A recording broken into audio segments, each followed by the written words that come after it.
Hey, welcome back. Long time no see.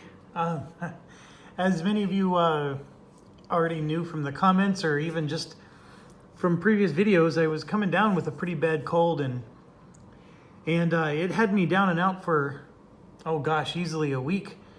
But then for a week after that, I had lost my voice, or it was so hoarse and raspy I couldn't do a video. And even now, I still, from time to time, have the occasional, coughing fit or whatever. So yeah, it definitely did a number on me, but I am back. And I do have 3 issues with being able to continue this series. The first one is just being gone for the 2 weeks that I have. The rules to this game have already slipped my mind. I can only imagine what it would be like if I put this game on the shelf for 6 months. I have fun with this game. This game is fun. I wish it was a computer game instead of a board game. I love the hexes and counters and all that stuff. It's too many rules, if you ask me. And it's rules and counter rules, and then you have to scan the whole map to figure out what the 12 possible things are and figure out which of the 12 is the best. I'm not, there's nothing new here. I've complained about that the whole time in the German campaign. This one is not that much different. It's a tad too much for me. And that can be demonstrated by how many mistakes I make when I play. All those things. It's not to say that I can't handle it, because that German scenario, you saw that was my second playthrough ever. And while I know some people pointed out some mistakes, none of them were the kind that would have prevented me from winning. And I showed how I could take this game and master it. So it's not about the strategy, folks.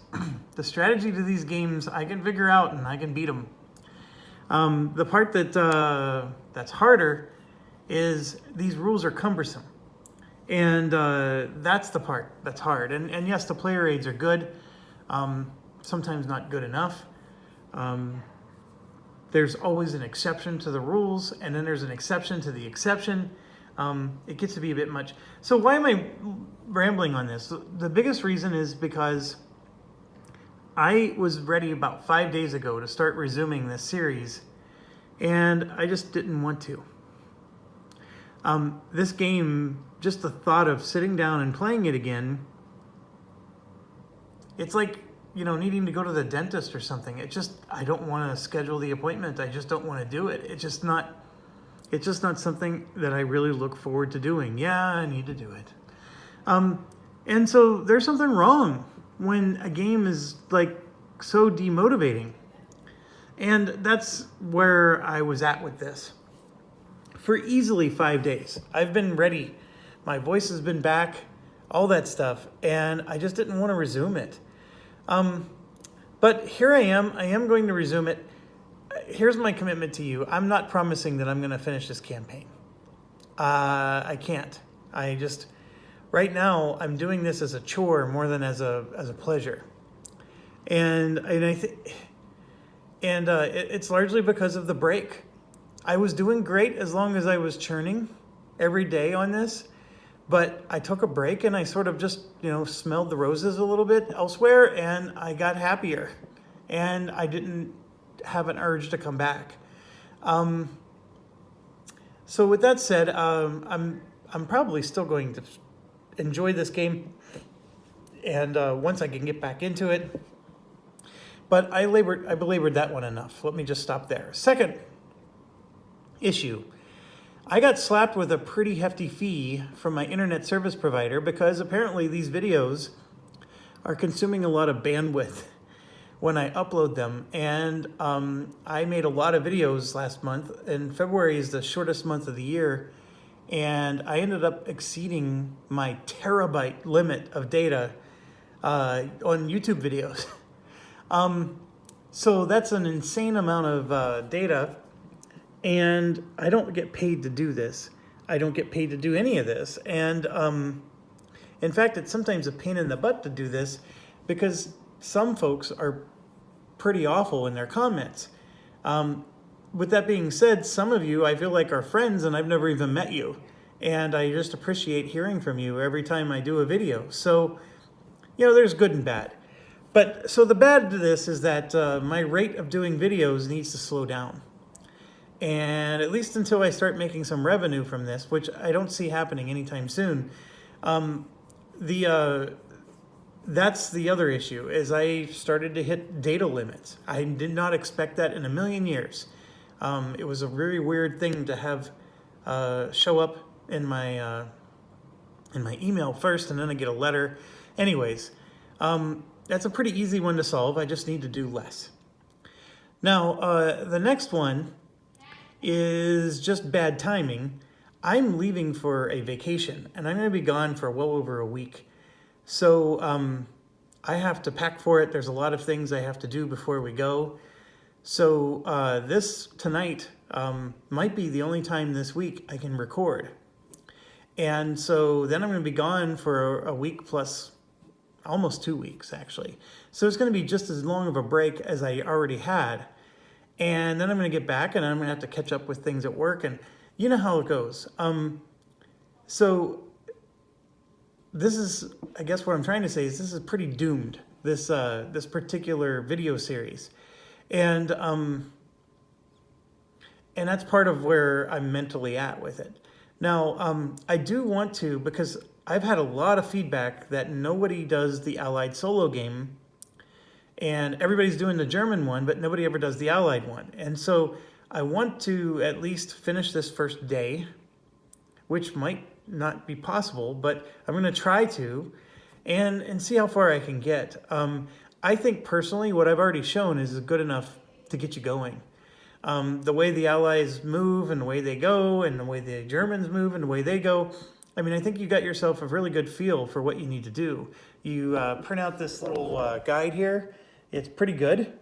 It's very detailed. It's real easy to miss things, which I do all the time. But you know, it can get you through it.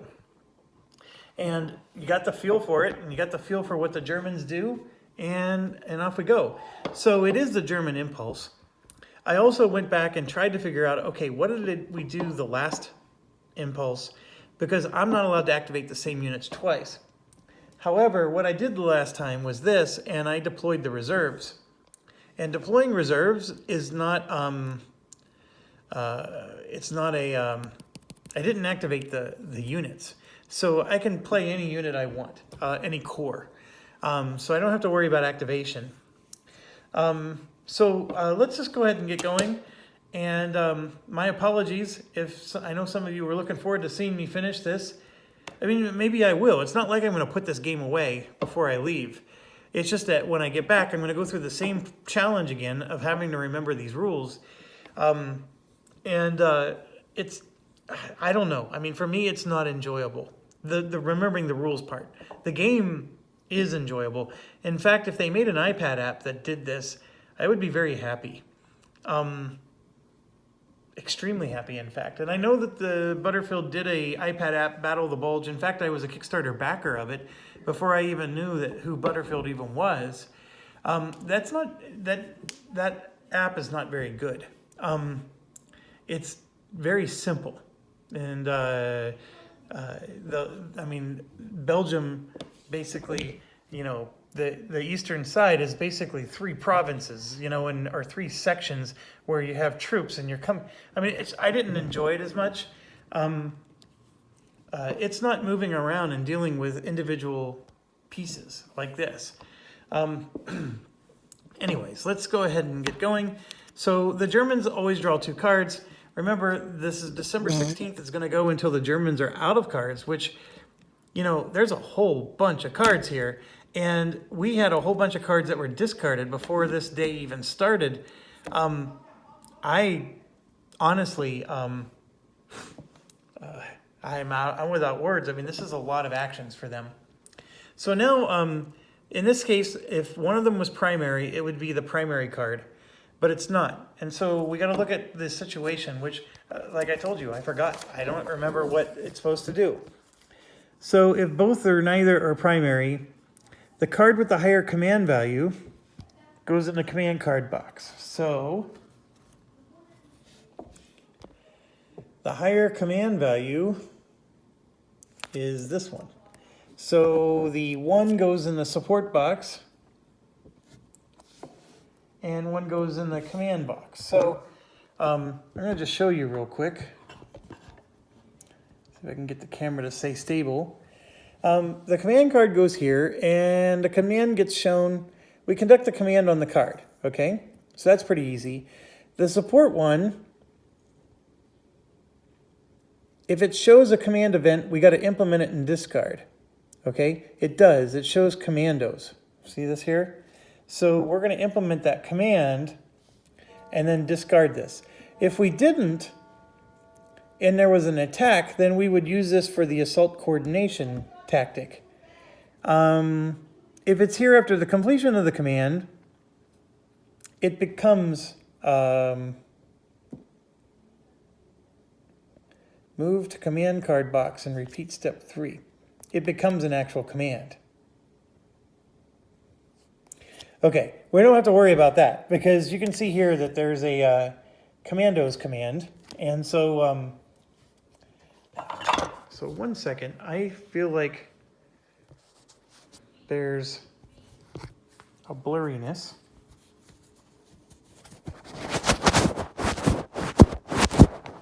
I know, how professional of me, right? All right, there we go. Hopefully that's a little clearer. And now we got to get out the... So the command is commandos. I don't think we've seen this one yet, so this will be an interesting one. Discard the top card from an allied draw pile. If exhausted, discard a card of your choice from your hand. Okay, that makes me angry, and I'm not even back into this game. All right, there is no card in our draw pile. We have all of our cards from the draw pile. So that means I got to get rid of one of these cards. So I'm going to get rid of the no command card. I think the engineers is not very helpful in this first part. So we will go ahead and do that.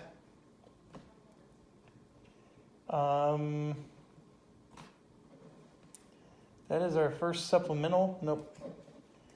I'm just looking off camera here and dealing with my discard piles, which are over 2 weeks old, and I was just refreshing my memory.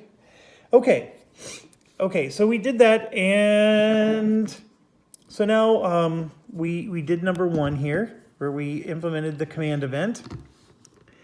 Then we have to conduct the first command listed. So let's see what their command is. So we got the 80th Corps. Oh, hey, by the way, I also meant to add on, it's Amazon Prime, I believe. There's an actual Battle of the Bulge video. And it was done in 1970. And it uses almost exclusive footage from back then. So it's all, real footage from Battle of the Bulge, which they repeat over and over again. I sort of don't like the fact that they keep repeating the same video over and over again. But it's spoken to you from the perspective about how the Americans were concerned about losing their factory jobs because the war was over. And then, of course, the Battle of the Bulge happens, and we get taken by surprise, and so that caused the need for the factories to stay active for much longer than originally anticipated. And, of course, there was this hubris with the Americans.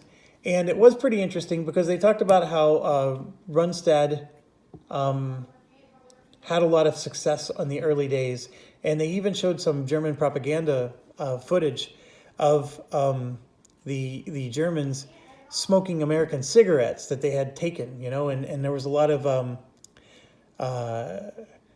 actually one of the quotes is that shows like a bunch of like burned up transport trucks and supply trucks, and they're all like just mangled on the side, and they said that was the hard work of Detroit and Pittsburgh. And it's sort of like, it's interesting to hear it from their perspective back then and the way they speak. Because we live in such a politically correct climate today, and they would never get away with some of the crap they said. And it just makes me laugh because they were being honest. And sometimes I think being honest is just more valuable than sugarcoating things. But anyways, it was a very interesting video. It's a little on the boring side, but it's it did give me some insight about the 6th and the 5th Panzer Army, and then it was even explaining how the 7th was just assembled together from a hodgepodge of things. But anyways, this is the 7th Panzer Army. That's what was making me think of it. And so we're playing the Allied version, so we skipped this command. This only happens on December 20th, so they're going to activate all units in the Corps. So that's what they want to do. So let's see if that's going to happen. And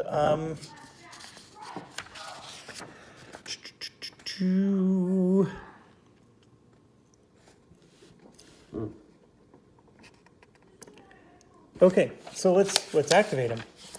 All right. When you activate a German unit, I'm sure it's on this this sheet, but I actually like the player aid. It's pretty good.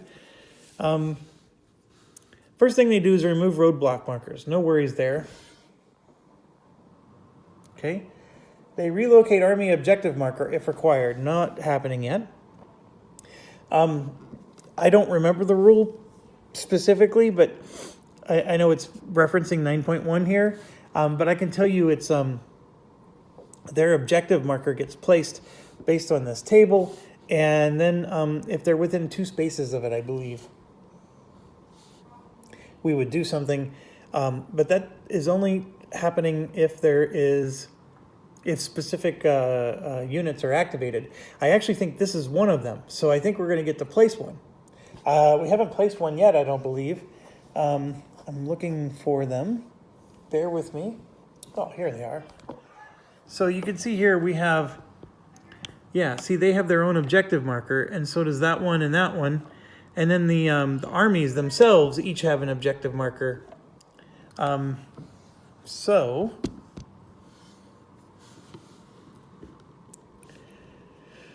we have to do procedure A on 9.1. Okay, so this is procedure A. If a German unit is proximate to or within 2 hexes of an objective, then, or if it's not yet on the map, consult the table below to see where it's placed. And so that's what we're going to do. What's interesting is we did activate units 2 weeks ago, and I'm wondering why oh no, we did do it. Right here it is. Here it is. It's underneath my, right there. You can see the 5th Panzer Army placed their objective.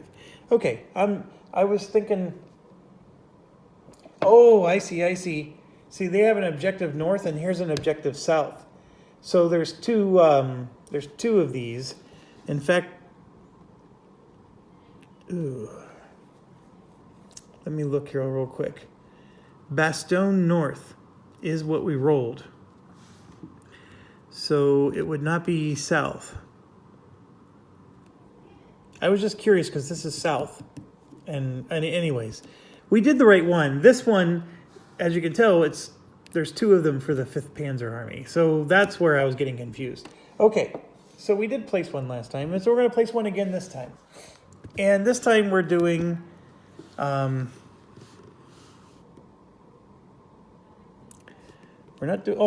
this one, it's a simple one. It's hard-coded. 2505. So 2505 is right here.